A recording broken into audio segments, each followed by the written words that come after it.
আজকে তোমাদের আমি দেখাবো কাঁচা পেঁয়াজ আর কাঁচা পোস্ত দিয়ে কাঁচা তেল দিয়ে মেখে মানে বাটি পোস্ত করব।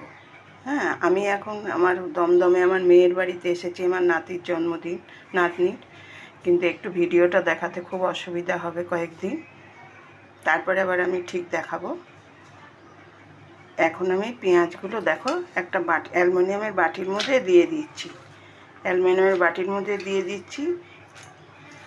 এবার আমি কটা টমেটো দিয়ে দেবো, তারপরে যে পোস্তটা আমি বেটে রেখেছিলাম সেটাও আমি দিয়েছি, একটু পোস্ত বেশি লাগে, সবই কাঁচা। এবার কাঁচা তেল দিয়ে দেবো,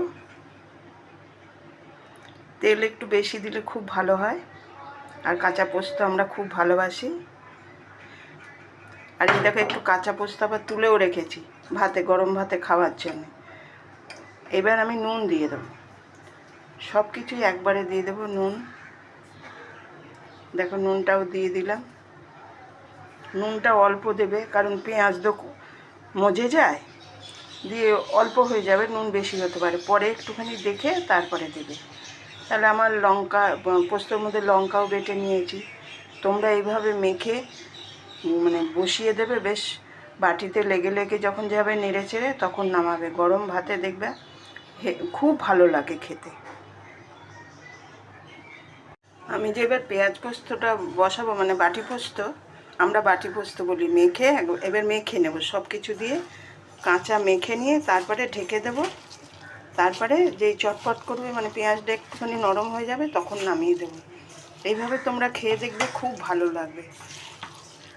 আর সব তোমরাও করে নেবে, করে খেয়ে দেখবে, খুব ভালো লাগবে।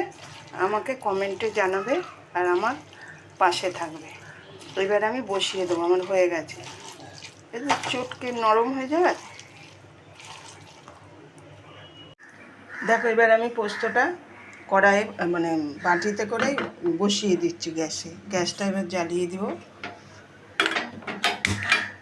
এবার এই দেখো বাটির মধ্যে আমি ঢেকে দিলাম, বেশিক্ষণ লাগে না, 15 মিনিট। লঙ্কাও চিড়ে দিয়ে দিলাম, ওটাই যদি ঝাল কম হয়, যার যেমন আমি খুব ঝাল খাই ওই জন্য দিয়ে দিলাম, ডোলে খেতে পারবো। আবার ঢেকে দিলাম। দেখো আমার পেঁয়াজ পোস্ত রেডি, আমি এখন নামিয়ে দেবো।